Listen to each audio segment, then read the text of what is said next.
Barry was very anxious to get a new lab partner. So he was very talkative and couldn't wait to show me different things.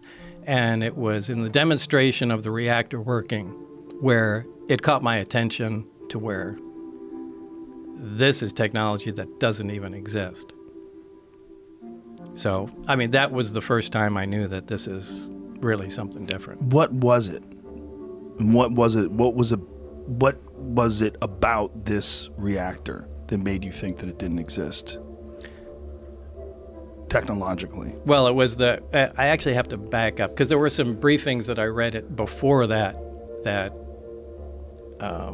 certainly gave me the impression that this was going to be a weird job, but this was the first hands-on thing. This was a small reactor about the size of a hemisphere, about the size of a basketball, on a metal plate, and when it was running, it produced a gravitational field of its own. Now, this is something that we can't do. We can't produce any gravity.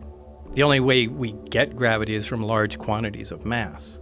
But there's no machine we can have that turns on that makes gravity. Like, you can turn on an electromagnet and it makes a magnetic field. We can't make a gravitational field. Anyway, this device was producing that. And Barry said, almost like he was bragging, go ahead, try and touch the sphere. And I couldn't. It pushed my hands away, just like two like poles of a magnet. So that was... so like when you take two magnets and you try to press them together and they push against each other? Yeah, that kind of cushion feeling, but you can't get them together. The closer you put them, the more they push. But and you felt that physically with my your hand? Yeah, now there's nothing that does that. And that immediately caught my attention, going, wow, this is something else. What was your thought? Like when you felt that and you knew that there was nothing that you were aware of that could produce this? Then that connected me to the briefings that I read on the first day at S4 was that, everything that I had read was apparently accurate. What were you reading? It was kind of an overview. This project was to back engineer the alien craft. And specifically, it was to try and back engineer and see if we can duplicate the technology with available materials. Now, to do this, they split the project into many different pieces for several reasons. They do this on all classified projects, so nobody has the complete story, but they compartmentalize everything. Now, we had the power and propulsion system. So what the briefings they gave me were like a 1 or 2 page overview of some of the other projects that were going on, on the craft. The only reason they do that is just in case what you're working on is connected intimately in some way that we don't know of to one of the other projects. You have to know their their existence. So again, they have everything from metallurgy to weapon potential of the craft, and these were all essentially very short briefings, but mine was just power and propulsion, and it made it very clear that what I read was accurate. So when you were reading that, before you actually saw the reactor, what were your thoughts on what they were describing? If you knew that something like that didn't exist, and they're describing it in the briefings, what did you think you were going to see? I didn't know at the time. I mean, I was reading, I thought, is this some kind of test? See if you're crazy?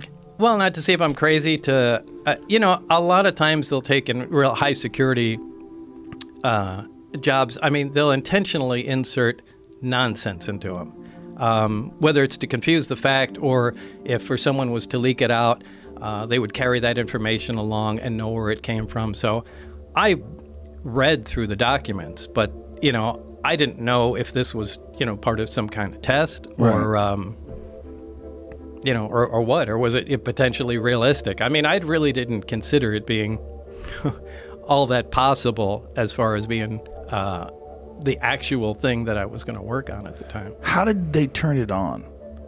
The reactor? Yeah. The reactor can be turned on or turned off in a lot of different ways. The way Barry showed me, the hemisphere is removed. There's a small tower in the middle. When you put the hemisphere on, the reactor activates. The reactor shuts down. It's load sensing. So if there's no load on the reactor at all, it shuts down. When there's a load present on it, it starts up again. Load meaning? You can consider it an electrical load. So, although it doesn't necessarily operate electrically, there's no wiring that connects any of the subcomponents together whatsoever. They just have to be in the immediate vicinity. The stuff is borderline magic, and that's essentially where we left it, when I left the project. So there was no progress made? There was some progress. I mean, we did identify, at least we think, some processes and had a rough idea, we think, of what was going on. But I think this is a problem that they've had for a long time. And, I was replacing somebody that Barry worked with prior to me. And I think there was some horrific accident that I didn't have a whole lot of information on, but, Barry alluded to that. A horrific accident, like where someone died, or? Yeah, where somebody died. Because they were trying to tamper with things or figure out how something worked? Yeah, the reactor in particular. But yet he let you touch it. Yeah, I think what they were trying to do was cut into one.